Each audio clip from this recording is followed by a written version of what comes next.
Hey there everybody, how you doing? I am Francis and welcome back to Corpse Party Blood Drive. Last episode, Misuto created a new Book of Shadows and brought Doomsday to the world of living.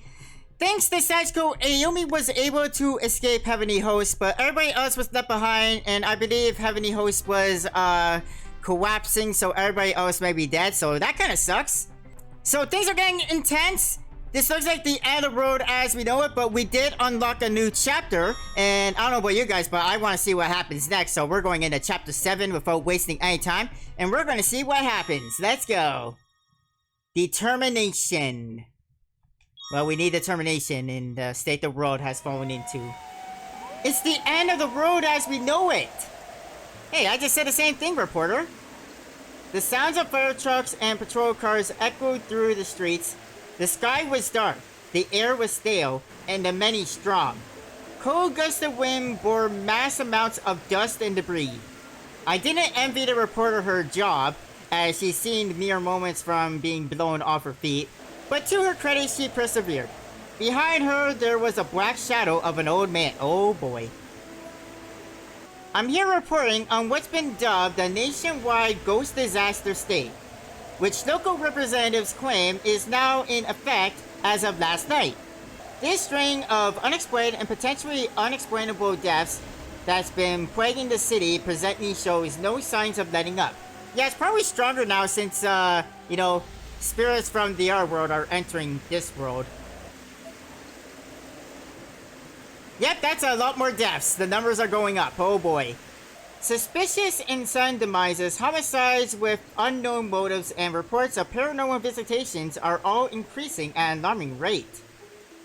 Yeah, it looked like 23 wards has it worse. Look at that. Oh boy. The police forces in each prefecture are still weighing their options for dealing with this issue, and few have made any official statements. The old man's shadow in the background began acting strangely, jumping in place and making various other aimless motions. Trying to get the attention or being like, "Hey ma, look, I'm on camera!" The Metropian police, meanwhile, have suggested that all locals travel to a safe location in groups of 3 or more as soon as possible, remaining indoors until further notice. The sudden, devastating appearance of the Black Pillars throughout Japan last night has also led the MLIT to declare a state of emergency, setting up disaster shelters and lookouts. Official word from local boroughs on how these pillars are affecting traffic, the status of damage to the rivers, as well as any countermeasures being taken can be seen here. Experts have analyzed the pillars' composure and concluded that they're made of a previously unknown material. They've tossed around names like spirit matter and entity wall. I believe entity wall was the term Misuto used, so you're onto something with that. Due to their rapid growth and the complete inability of even seismographs to predict where they may spawn, the number of casualties is quite high, and global tensions are even higher. Everything up to and including industrial cutters and blades has been employed in an attempt to cut through these objects, but with absolutely no effect. Well, yeah, because they're like entity walls, spirit walls, nothing man-made is going to break them. The Ministry of Defense is using JSDF data to explore the strong possibility that these pillars are related in some way to the aerial sphere that hovered in our skies only days ago. Okay, I know the cracks broke, but the spears, I thought the spear was still in the air. I have here a list of newly appointed relief shelters, so if you live in one of the designated evacuation areas, please take note of the information on your screen. This information is also available on our website and through our mobile app. But do note that any gymnasiums and schools shown in white are full, so you'll need to look elsewhere. We strongly recommend that you proceed to the nearest open facility as soon as possible. But if these things can sprout up anywhere without warning and give you no time to escape, evacuation is meaningless. There's not a damn thing anybody can do to stay safe. Whether you die or not is just dumb luck. When the hell are the police going to get off their asses and make a statement?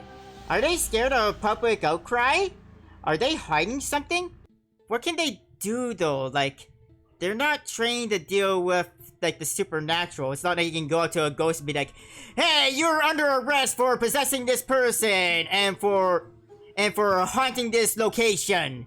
Yeah, I don't think that's gonna work. The middle-aged announcer was yelling at the top of his lungs, and in an absolute frenzy, he kicked his studio desk to the ground. A black shadow of a woman could be seen behind him. Oh boy. Shadows are appearing everywhere. Quest rep? Or Sheik? Shinozaki! Ayumi! All of her friends are talking to her? Shinozaki? Huh? Oh, there they are! Thank you for bringing us back to life. Wait, how'd I do that? You mean I did it? Nope. Yeah, I knew it was a trick. But a whole lot more people have died now. Huh?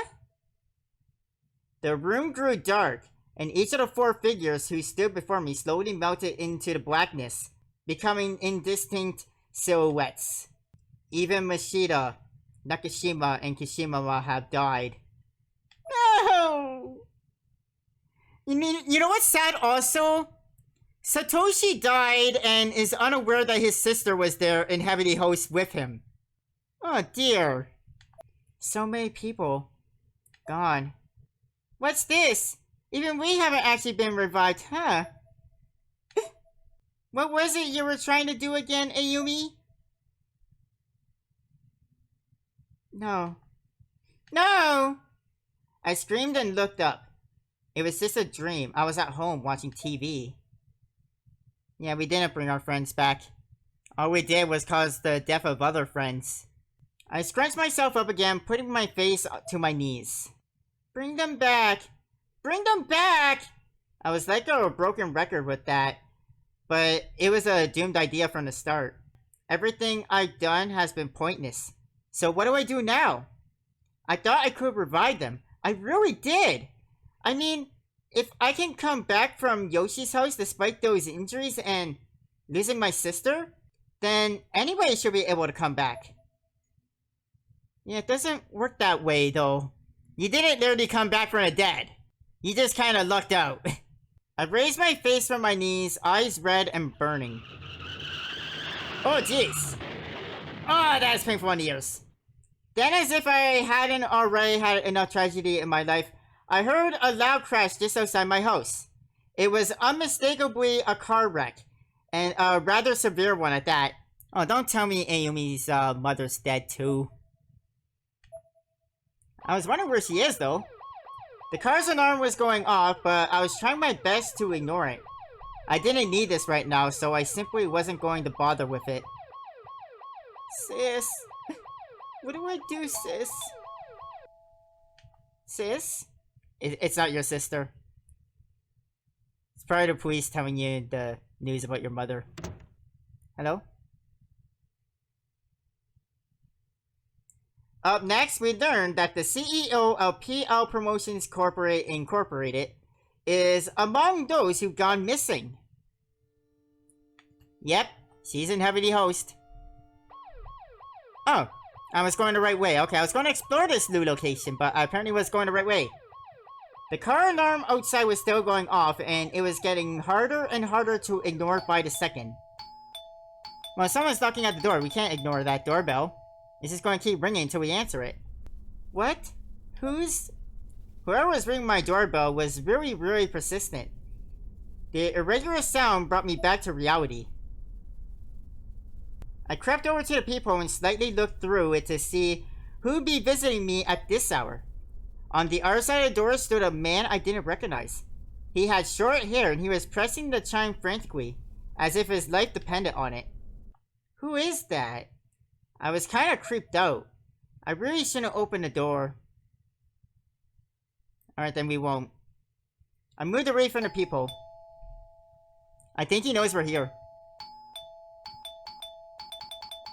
Ring all you want! The door's not opening! The persistent ringing continued for a bit, but then finally, thankfully, came to an abrupt halt. He's still there though, isn't he? I slowly crept back to the peephole and took another look. The man was still there. He was just pacing back and forth in place, in front of a house that, for all he knew, had no occupants. No, I think he knows. After another short while, he approached the door again and immediately put his eye right up to the outside of people. If I move now, he totally know I'm here. The man moved his head away but quickly replaced it with his finger, which he swirled around and around inside the tight space as if trying to reach my eye or poke it out. Yikes! Then he stepped away from the door. I could have taken this opportunity to slowly move away from the peephole, but I was oddly transfixed. How is he going to get all this? It's like she was better off staying in Heavenly Host. Like, returning to the world of living's not much better. Thank God. Now all he has to do is leave. Of course, the second I thought that, he came back to the door yet again.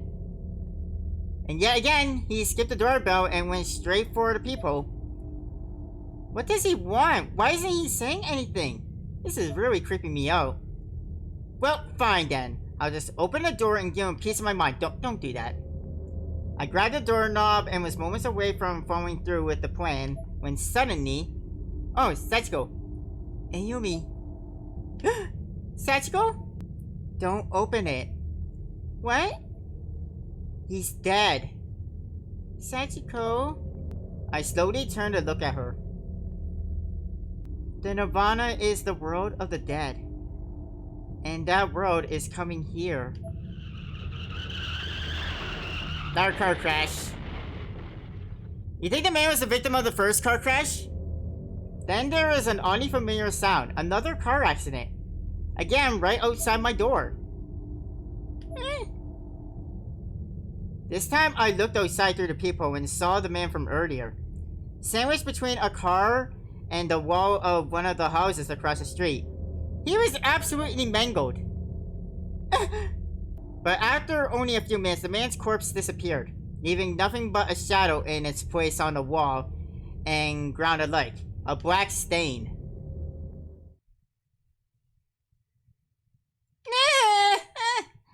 What is this? What's happening to the world? Not that I even really had to ask. Is this from breaking down the walls of the Nirvana? I wasn't just asking myself, I was asking Sachiko, whose presence still remained just behind my back.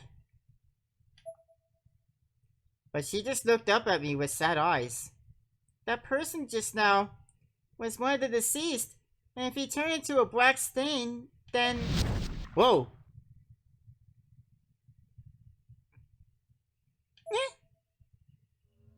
No, it couldn't be! I pulled my smartphone from my pocket and forced myself to remain calm enough to access the photo, but then just stopped and stared. God, no!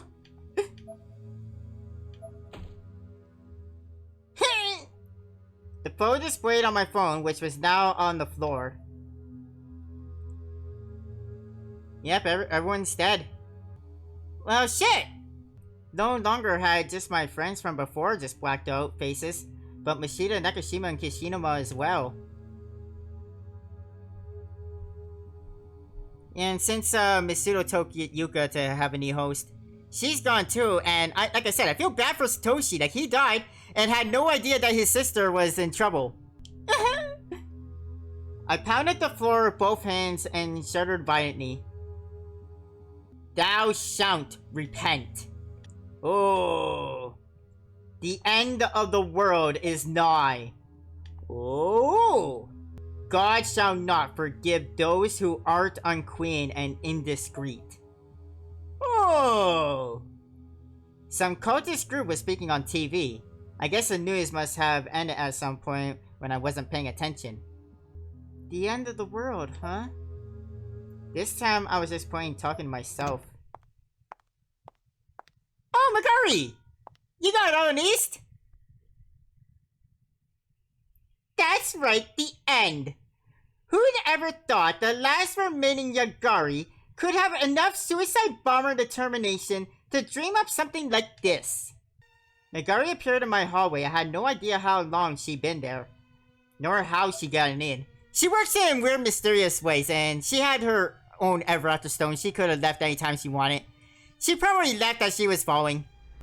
I noticed she still had her heels on though. It's you.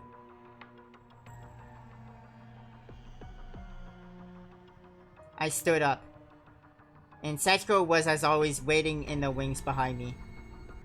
I came back with the Ever After Stones. Used them in mid-air while I was falling down the bell tower. Yeah, that's what I figured. Heavenly Host is totally destroyed though. So these are just plain ordinary stones now. To demonstrate, Magari snapped the two together. Nirvana, I summoned the dead. See? I probably flinched, but she was right. Nothing happened. Within the next few hours, this road will be totally blanketed in chaos. It's going to be the new land of the dead. Sucks, huh? This is seriously the cataclysm. And to top it all off, that's my order on TV there. Shameless, aren't they? Even I got to draw the line at that point. She pulled back her chin and flashed me a strange smile.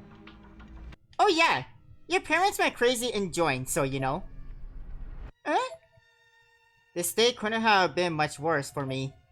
Are you okay leaving things like this then? Oh, of course not. Magari wasn't mincing words, it seemed. I held my head in both hands and looked down at the ground. If you feel responsible, come with me for a bit. I have something to discuss with you. About your bloodline. Magari approached me and grabbed my arm. Sachiko, still right behind me, began to growl like a guard dog. Get your hands off of me! I can't even save my friends. I can't do anything. I don't know what the hell difference the blood of the Shinozaki is supposed to make, but I'm just Ayumi, and Ayumi's worthless. That is not why Miss Kuon sent you back. She sent you back because she knew you could make things right, especially if you felt responsible for it like you obviously do. That's why she had Sachiko bring you back here. She put a lot of faith in you. You're really going to let their death be for nothing by just giving up? Besides, the person who first introduced the Nirvana to this world was Yoshi, not me. I screamed as loudly and as fiercely as I could. I didn't do anything wrong. I closed my eyes and cried the hardest I've ever cried, sobbing so intensely that I found myself nearly hyperventilating. Oh, jeez! Well, I mean, she kinda needed that, though. Magari slapped me down to the ground. You're one stubborn bitch, you know that? Got a hell of an ego, too. For once in your life, just suck it up. I held my cheek and continued sobbing. Magari was looking down on me with contempt in her eyes, but also a certain intensity that seemed more akin to desperation than anything. Ayumi Shinozaki, here's one fact you should know. Once the seventh pillar, the separate of knowledge, starts up, it's all over. The end of the road is carved in stone. However, Magari closed in on me as if our lips were about to touch. Sachiko growled again, but Magari was clearly not intimidated in the slightest. I don't think Magari knows Sachiko's there. The Book of Shadows isn't gone yet. What? You came in contact with the original book. So, since you draw the blood of Shinozaki, you may yet be able to fight Misuto. Huh? I was still hesitating, and Magari apparently didn't much like that. God, just come on! Suddenly Magari was pulling up the top of my uniform. My plump white stomach was now fully exposed. What's she doing? That piece of shit book is right here. She pointed to a spot just below my belly button. What? As she did so, my stomach started growling with an unearthly roar, and shifted in place slightly. Eek! It was almost like there was a snake slithering around inside of me. Sure would have been nice if you noticed that a little sooner. That thing's been sleeping inside you since you first used its power in the basement of Yoshi's Shinozaki's estate. Magari crossed her arms and snorted. Of course, it's only a container. Nothing's in it right now. Grrrr. Heh! Growling like a cocky bastard? The growl that came from within my own stomach sounded like that of a wild beast. There's no way, is this for real? I was actually tricked pretty good. Originally, the Elder sent me to support you in your efforts to obtain the Book of Shadows from that other realm, among other things. Uh, okay, then what was this business about being my enemy?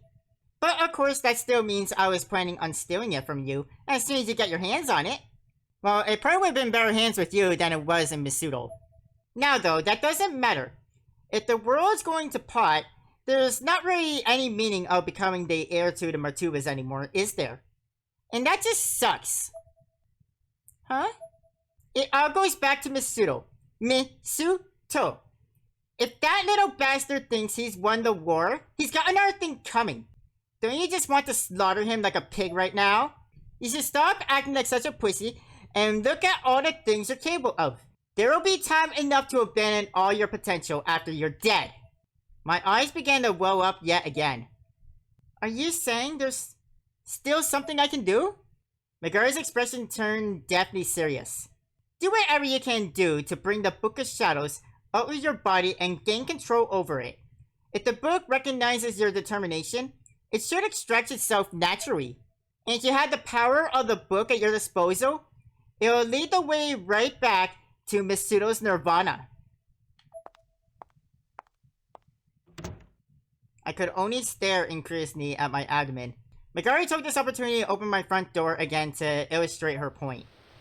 Outside, the weather was still completely anomalous, with hurricane-like winds and debris clouds everywhere. The clouds up above too were moving abnormally fast though, a disconcerting blood-red sky. Every few seconds, a sound not unlike a spark plug fling could be heard echoing from a distance as another black flame ignited and burned itself out in some random spot. I mean, you're gonna lie down and doubt this world either way? So what have you got to lose? Show me how tough you are, while you still got a chance. Just remember, the book was born from black magic. It adores cruelty and blood. With those parting words, Magari disappeared into the city. I mean, she just vanished. Or did she step outside? The sounds of her heels crackling softer and softer until they were no longer audible at all. Sachiko and I could do nothing but see her off. The entire nation was now plagued with entity walls and black silhouette like spirits of the dead. Ah! Ah! The entity walls were rapidly destroying schools, downtown bypasses, and other crucial traffic cornerstones, and even rescue shelters, creating countless new casualties by the minute. People were running in the streets, panicked and confused, and almost certainly not much longer for the surf. Where are we supposed to go? It doesn't matter, just run or you'll be crushed. What about overseas? How you gonna get there with the sky and the ocean both screwed up? Good point. Meanwhile, Miss Kuon's office, Miss Kuon's not here though. The black-suited agents watched in horror as the TV monitor displayed a feed from a different news network across the world, and the story was exactly the same on all of them. Boss, what are we supposed to do? How is a book supposed to recognize my determination? What the hell am I supposed to do? I don't know. I'm going to now explore her house. Don't have any reason to go in the kitchen? Okay. There's nothing I need to do in there right now. I'm guessing that's the bathroom. Back in the living room, I guess. The news. Every channel is reporting almost non-stop on the nationwide ghost disaster state. That's in fact.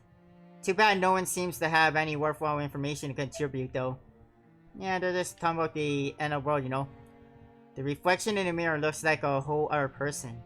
Red hair, pale skin, and an expression of utter disdain are the standout features. Numerous unsettling shadow figures are silhouetted on a sliding screen, separating the living room from the outside. Going out now would be a terrible idea. Well, we won't do that then. Let's see what we can do in here before we go out. Go in here. Oh, this is sister's room, isn't it? Sis, give me strength. In front of the mirror dresser sat Hino's Zodiac dagger. Oh, I was wondering what that was. I gripped it in terror, closed my eyes, and started shaking. Do whatever you can to bring that Book of Shadows out of your body and gain control over it. Oh no, she's gonna cut herself open to get the book, isn't she? Just remember, the book was born with black magic. It adores cruelty and blood. I couldn't back down now. I lifted the dagger in front of me, poised to plunge it into my body and cut myself open as samurai once did in the ritualistic suicide called seppuku. But I couldn't go through with it. I was too scared of death too. Too scared of the pain. I can't. I can't! The face that reflected back at me in a mirror was twisted with fear. I didn't even recognize myself anymore. But I could see in those eyes all the weight that had been put on my shoulders, all the responsibility I've been forced to bear. I'm a coward. I'm small and weak. The world doesn't need me. I won't be missed. But I can't make a difference. Here and now. Ah! My mind was made up. I lifted the dagger again, only to bring it halfway to its destination before halting its descent once more. No matter how determined I was, no matter how strong my conviction, this was literally suicide. I knew what had to be done, but knowing and accepting are two different things. Oh dear. I hope she doesn't do it. I mean, it's probably the only hope this world has, but I don't want her to do it. I began crying like a baby.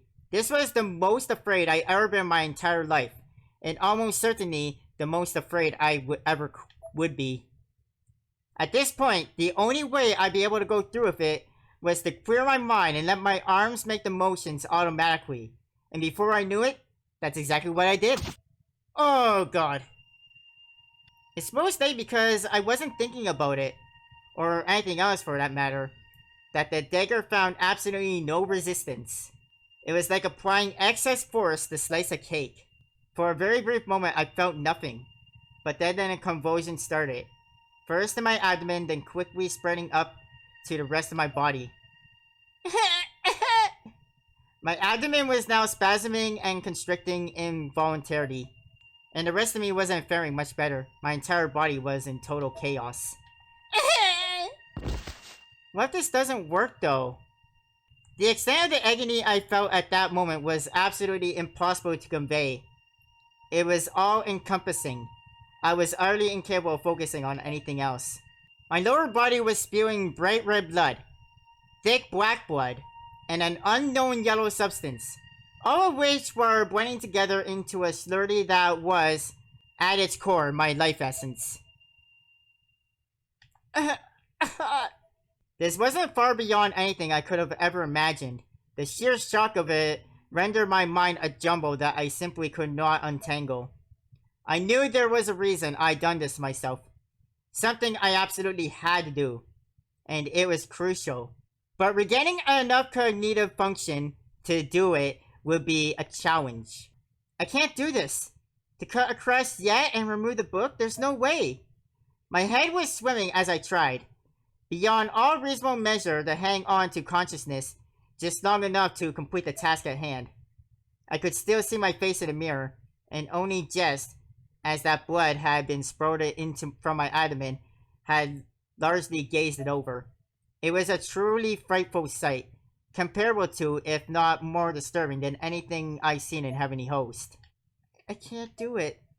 I felt feeble, helpless, and the face in the mirror was smiling at me for it. Dark knee up skinny. You can't do it. Huh? Jet black crows flew by outside the window, and in that moment, a fire sparked inside within me. Feeling oddly resonant, I gripped the dagger jutting out from my abdomen.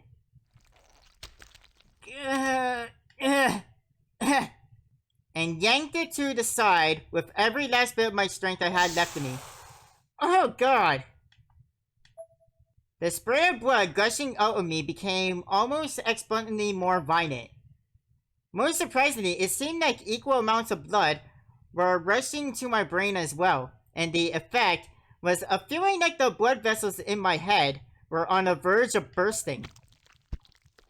Hey, there it is! She found it! But just as I felt like I was moments from my final blackout, I saw something there among my own entrails on the ground. Was a blood-drenched tome. This...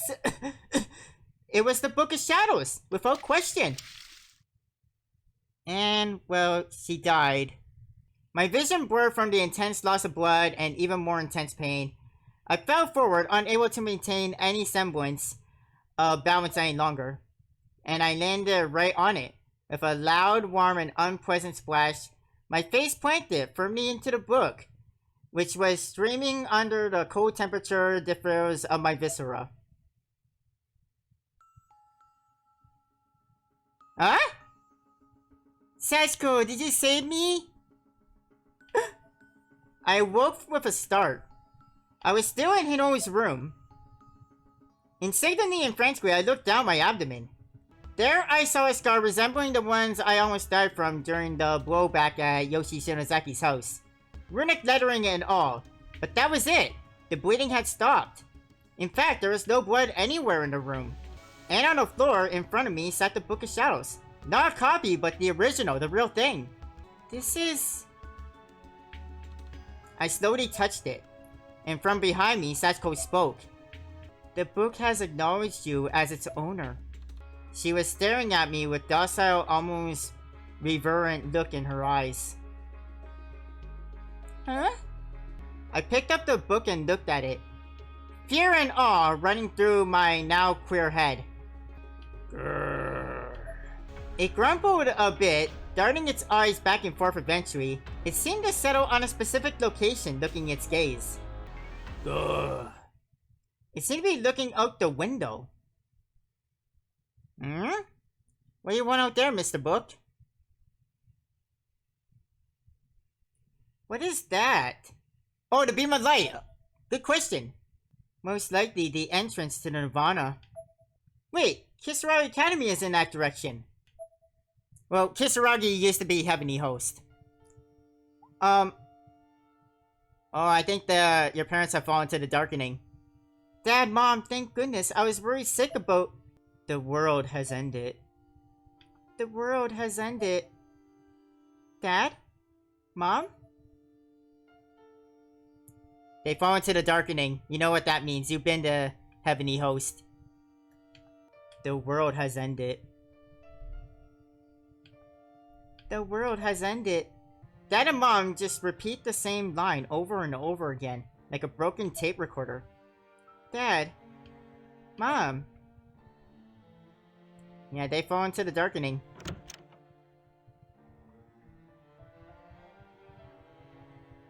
What's that music? Can I go upstairs? Newspaper's there I can't interact with. Oh. No reason for me to go upstairs. Okay. I don't have... Okay, I had to go to Kisaragi. I can't do anything in the home anymore. I may have missed out on my only chance to go upstairs. I'll be back for you, I swear. We know you will, Ayumi. We know you will. Off we go. Kisaragi Academy. Sachiko, I can't believe I'm saying this, but having you on my side is kind of reassuring. Eh? Sachiko looked at me with sweet, innocent eyes. Well, she's been my guardian angel this whole time. When I arrived at Kisaragi Academy, I got a much better look at the phenomenon. It was like a whirlpool with a red, doughy, shining hole in the center. Was this the entrance to the ever after? Beyond that is the Nirvana. Kinetic magic, like how witches fly. No way. I closed my eyes, clasped the Book of Shadows tightly in both hands and prayed. Book of Shadows, lend me strength. When I opened my eyes again and looked up into the sky, my body began to float.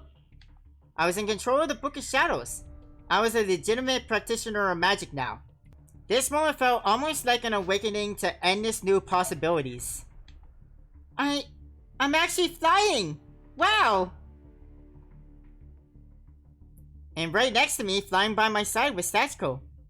Ayumi. Huh? What? The momentary loss of focus dropped me out of the trance, and I immediately began falling. I gripped the book ever tightly and concentrated harder than before, and sure enough, I began rising up toward the vortex once more. Be careful, Ayumi. It's the book that's allowing you to use these powers. You mustn't let go of it. I understand. There we go. As I flew higher, I could see Magari sitting on the roof of the school. Looks like you managed to gain control over the Book of Shadows after all. I underestimated you, Ayumi Shinozaki. You even installed an escalator from Kisaragi Academy right up to the Nirvana. Not too shabby. There is one more thing you should probably know though. The Nirvana's encroachment upon a direct connection to this world isn't really your fault at all. Huh? The very moment the heavenly host Nirvana first appeared in this world, no, even further back, at the moment when the Book of Shadows was first created, the coming of this apocalypse was basically an inevitability. Wow. I looked into Megari's face. She was becoming completely sincere. The former owners of that book, including Yoshi Shinozaki, all tried desperately to stop it or at least slow it down. And when they learned they couldn't, they left the fate to the next generation instead. That's why the book continued to be handed down through the ages.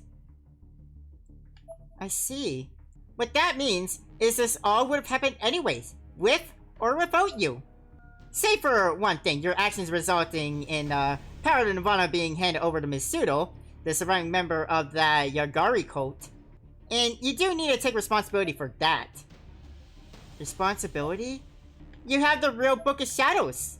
But all the power of the Nirvana, broken up and distributed throughout Heavenly Host, has been absorbed by Misuto's fake book. If you can get it back and seal it in that one, though, you can easily outclass him. And if you can go one step further, taking in a Nirvana's core, then the book will be complete. Now is the time to strike. Go on there and take him out. Before the world ends, let him see what real power tastes like. I'll be watching.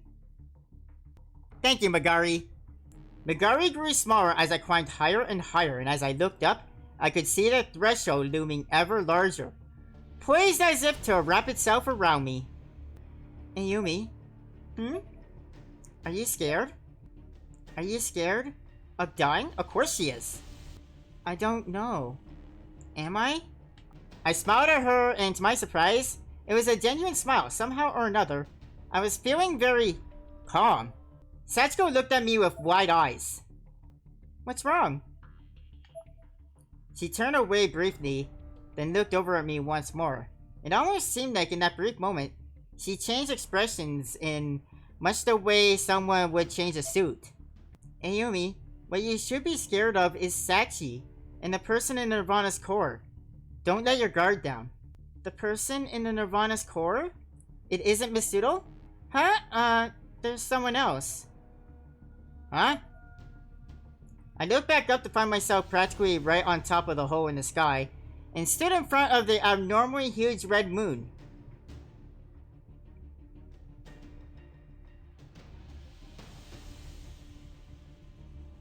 Well, here we go. And with my conviction settled, I jumped in. The harsh flash, the nausea, and the wrenching tightness in my chest caused me to lose consciousness for a second. But then I awoke to find that heaven and earth had switched places. I looked as though I were falling headfirst into a massive storm, with flashing lightning and roaring thunder. It almost seemed like I was previewing what the world would look like after the destruction. In the sky there was an enormous face of a doll, and the walls around me were all made of flesh. Okay, that's terrifying. I quenched the Book of Shadows with both hands as I slowly made my landing in this new version of the Nirvana. Yeah, it looks completely different from Heavenly Host. It was a mountain of rubble. What is this? Everything's broken to bits. Ow. What the hell was that? Ayumi, are you okay? Yeah, I can handle this much at least. I slowly, carefully found my footing and pulled myself back up to my feet. This was an entirely different Heavenly Host. It bore almost no resemblance whatsoever to any version of the school we traversed previously. Heavenly Host Elementary? Turned into this? Where are the others? Mishita, Nakashima, Kishinuma, Miss Kuon, Aiko. I called out to my friends but received no answer. All I could hear was the rumbling and twisting of the air around me. Oh shit, oh I found them. Oh dear. There was no mistaking it. It was the midst of the wreckage. Pieces of clothing from Kishinuma, Mishita, Nakashima, Miss Kuon, and Aiko were clearly visible. And the unfortunate souls who were wearing this clothing were all buried under fallen beams and other debris, and surrounded by a veritable sea of blood. Yeah, they're really gone. Holy shit. I kneeled down and began sobbing uncontrollably. You guys? Misuto, show yourself! What you've done is unforgivable! Setsuko stared at me as I continued to scream and cry. Ayumi? What is it, Setsuko? I'll see what I can do. I can try to restore Heavenly Host Elementary's destiny. I need some small part of it. What? Setsuko produced a Calavera necklace from her pocket. You have the power to do this? The skeletal figure on the chain made a slight hollow clinking sound as it was handled. Very much an actual bone would. It looked handmade and seemed oddly warm like a keepsake. What is that? I had this weird feeling that I'd seen this object somewhere before. I swear it looks familiar, but from where? Though she was looking down at the ground a bit, slightly guilty and slightly guarded, Setsuko giggled slightly. This is my treasure. A big smile crept across her lips, and for a moment she looked every bit the part of an ordinary little girl. Huh? I was confused. Setsuko placed her hand on the Book of Shadows. Fact, loop. And the book spoke. Repeat the same day. Followed by Setsuko. Are we going back in time? Before everyone dies so we have a chance to, save them? Suddenly I was in Yoshi Shinozaki's clinic. The very same clinic Nakashima and I had visited on that fateful day. This person is Yoshi. I was viewing Setsuko's memory of an event from long ago. Yoshi was writing something in her journal. I've analyzed the anagrams and determined that all the spells within the book are nothing more than theories. Not one of them has ever been properly tested. There are no success rates. There's no data of any kind. Hey, this is the same memory that Aiko's seen. So why was I naive enough to attempt something so foolish? I devoted everything I have, my blood, my soul, to an end that was destined never to succeed in the first place. And now the spell has failed and Nirvana has escaped from the book. I created a whole other dimension. Worst of all the deceased who become trapped in that dimension are erased from existence in our world. Setsuko came into the room from the back. Her eyes met with Yoshi's and she smiled. However, since I was able to suppress the stray Nirvana, Setsuko stood obedient by her mother, wearing the white dress we'd seen on her in Heavenly Host. Yoshi patted her on the head approvingly. Setsuko then coughed out a fine black mist, but sucked it back into her mouth like a carp. I could at least rescue one person's existence from that shadowy forgotten fate. The face on the image was blacked out, like those of Psycho and the others. However... Oh! To my surprise, the black marking was slowly peeling itself away, revealing the features underneath. How'd you save him? Whoop, oh boy. Hey, we're back! My vision slowly cleared, and when it did, amidst all the rumbling and shaking, I found myself back in Heavenly Host Elementary. Ah, that's some charm you got there. Oh. Setsuko? Setsuko!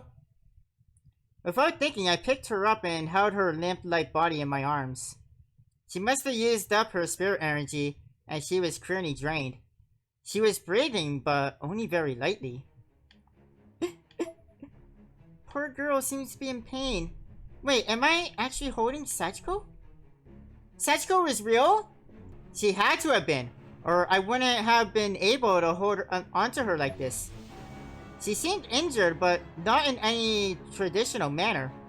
There were cracks running through her body, each one emanating an unearthly blue. Almost gaseous light. Meanwhile, the school itself was also cracking and breaking all around me, making an incredible noise. The roof above began to crumble away, providing glimpses of the real world. And incredibly, the entity walls hadn't spawned there yet. We're back! This is before everyone died! Yeah, we went back in time, so there's a chance to stop all this. Sachiko, hang in there! Ayumi, I'm sorry. I couldn't revert more time. You did all you could. No, Sachiko, thank you. That was amazing, you did great. I could hardly believe it. I just complimented Sachiko. Of all people, on a job well done. You're praising me. Her newly formed physical body was rapidly beginning to evaporate into mist. No! My voice was trembling, though I suspect it was less her fear and more with confusion. Yes, that was incredible. You're a good girl, Sachiko. She looked up into the sky, eyes beginning to well with tears. She was struggling to speak. Soon she wouldn't be able to at all. I wanted to apologize. What? She barely had any voice left, but her persevering nonetheless. This was clearly something she didn't want to leave unsaid no matter what. I know you can never forgive me, but I want to apologize anyway. And with that, she began to full-on crying. Sachiko, I couldn't help doing the same. I killed a lot of people. I'm not a good girl. You shouldn't praise someone like me. The tears were streaming down my face now. Sachiko's voice was so mournful. So genuine. But you just saved a lot of people now too. So thank you. A massive earthquake shook the ground. Sachiko looked scared, so I patted her head and hugged her tightly. She then looked me squarely in the eye, gripping her calavera tightly in her hand as if it were a rosary. It's strange, isn't it? What is? Once you know you did right, passing on isn't so scary anymore. Sachiko! Don't go! Sachiko, no! Sachiko and the blue light alike both disappeared completely. She was gone. Oh no! The being I was hugging just moments ago no longer existed. All I could do was clench my fists and mourn. The look on Sachiko's face when she asked if I was scared of dying kept flashing through my head. Sachiko, you were the one who was scared, weren't you? I kept my head hung low for a moment, then stood up and wiped the tears from my eyes. Well, we gotta get going. Accompanying the sound of rumbling, one single entity wall now stood in the real world. The cycle was beginning anew. Watch over me, Sachiko. One Shinozaki to another. I know what I must do and I'm gonna go do it. I got a world to save.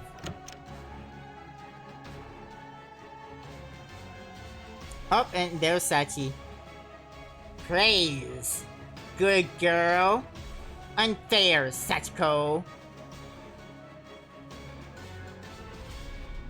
You terrify me every time I see you. You devious little girl. Oh, that's the end! Oh, wow! And we got some more EVP entries. That's always nice.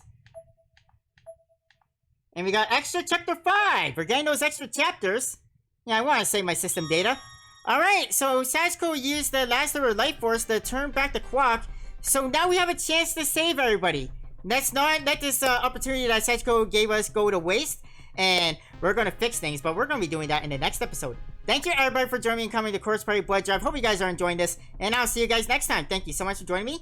Have a nice day. Bye everybody.